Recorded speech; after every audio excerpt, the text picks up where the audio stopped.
திரும்ப மாட்டாங்கம்மா அவங்களாம். இன்னைக்குதான் இப்படி போயிட்டு இருக்குங்களாமா? இல்ல இந்த 15 நாளாவே அப்படிதானே ஸ்ரீராம் போகுது. வந்த அம்மா அங்க வரும்போதே அம்மா அம்மாமா, இப்ப கூப்பிடவும் மாட்டேங்கிறா, ஒன்றும் மாட்டேங்கிறா, பேசவும் மாட்டேங்கிறா. அதாங்கம்மா பாருங்கம்மா, இப்ப அதுக்காக தான் 15 நாள் எண்ணி விட்டுட்டு வந்துட்டாரு போலங்கம்மா. நேரம் படிக்கட்டுல ஏறி மேல போறான் ரூமுக்கு, இங்க வர மாட்டேங்கிறா. என்ன பண்றதுன்னு தெரியல. கதவிட்டு நின்னுட்டு அம்மா டீ எங்கம்மான்னு கேட்டாரு. வண்டி சத்தம் கேட்கும் போது தண்ணி எடுத்துட்டு ஓடுவேன்டா. ஷூ கழட்ட மாட்டா, தண்ணி குடிச்சிட்டு நான் அப்புறம் வரமான்ட்டு போவான்.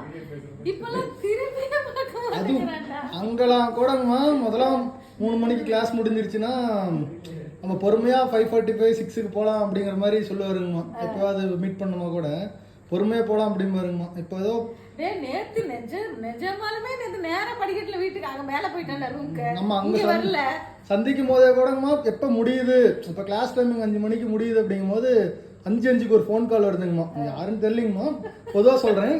அந்த ஃபோன் கால் வந்த உடனே நம்மளுக்கு பாய் கூட சொல்ல மாட்டேங்கிறாருங்கம்மா. கீழே வந்துட்டு அப்புறம் ஒரு மெசேஜ் போட்டுறாருங்க, நான் கிளம்பிட்டேன் ஸ்ரீராம். உண்மைக்குமேங்கம்மா இப்போ ஒரு நேற்று நாள் ஏதோ ஒரு நாள் சொல்லாமே வந்துட்டாரு. நாங்கள் கீழே போயிட்டு வந்துட்டு சாருங்கிறோம், அவர் வீட்டுக்கு போயிருப்பாரு நேரம் அப்படின்றாருங்கம்மா. அது இப்ப நான் முன்னாடி தானே எத்தனை சத்துக்கு கூப்பிட்டா திரும்ப பத்தியா அதாங்கம்மா பண்றான்டா, எனக்கு புரியல. நம்ம யாரையும் இது பண்ணலைங்கம்மா, பொதுவா ஆடியன்ஸ்க்கு நாட்டு நடப்பு சொல்றோம். நம்ம நீ கூடவே இருந்தானே பார்த்தேன், அது பாத்துக்க. அதாவது உங்கள் தரப்பு அதுதான் சரிதான். நம்ம வளர்த்துறது வளர்த்தது எல்லாம் மெசேஜ் இல்ல போன் ஏதாவது போட்டு விடுங்கம்மா அவருக்கு. அப்ப அந்த வீடியோ எடுக்கும் போது ஆமாங்க இன்னொரு சந்தேகமா எனக்கு, அந்த வீடியோவில் இதுக்கு முன்னாடிலாம் நீங்க பாட்டு பாடுற மாதிரி வந்து வேணுமா ஒரு பாட்டு பாடுங்க அப்படிங்கிற மாதிரி கேட்ட மாதிரி இருந்துச்சுங்கம்மா. அந்த விளாட்லாம் இப்ப வரதில்லம்மா. நான் பார்த்த மாதிரி தெரியல, ஏதோ பாத்திரம் விளக்குறது. நீ பாட்டுக்கு போய் உட்கார சோமாலங்கிறாண்டா, எனக்கு என்ன பண்றது. ஆம்பளே போய் கேட்டா கூட சங்கர் அந்த பாட்டுல ஒண்ணு பாடுவோமே அதை போடு சங்கர் அப்படின்னா, மாமா அவனுக்கு வேலை இல்லை, நாங்கள் விளாக் பண்ணிட்டு இருக்கோம், டிஸ்டர்ப் பண்ணாதமா அப்படிங்கிற மாதிரிலாம் கேள்விப்பட்டாங்க. கேமராக்குள்ள வந்துடாதீங்கிறா. அங்க எதுக்குமா வரீங்க, கேமரா ஃபிட் பண்ணியிருக்கோம்ல. இப்போ கூட அப்பாவை கதவை சத்திட்டு போங்கப்பா வெளியில அப்படின்னு சொன்னாருங்களே, இது மாதிரிங்களா. அதாங்க தினமும் சமைக்கிற வீடியோ வருது, பாத்திரம் தேய்க்கிற வீடியோ வருது.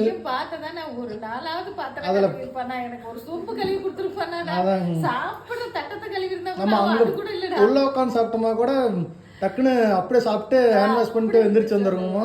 அந்த தட்டத்தை கூட எடுத்து வச்சது இல்லைங்கம்மா. இப்போ என்னது பாத்திரம் கழுவுற வந்து வீடியோவாக வர அளவுக்கு வளர்ச்சி அடைஞ்சிட்டாருங்க. ஒரு நல்ல வளர்ச்சி தாங்கம்மா நீங்கள் பார்க்கணும்.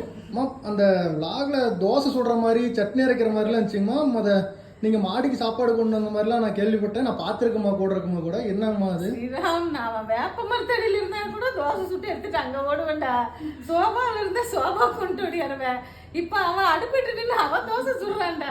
என்னால முடியலடா, என்ன பார்க்க முடியல. எங்க இருந்தாலும் தோசை அந்த நிலை மாதிரி தோசையை சுடுற அளவுக்கு வளர்ச்சி அடைஞ்சிருக்காருங்கம்மா. ஒரு கையில சொம்பு ஒரு கையில தட்டா அப்படியே குடு குடு குடுன்னு ஓடி போய் கொடுத்துட்டு இருந்தேன்டா. அங்கேயே உட்காந்த இடத்துல வாங்கி சாப்பிட்டு பயப்படல. இப்ப அடுப்புல நின்று தோசை ஊத்துதுடா. சூப்பர்.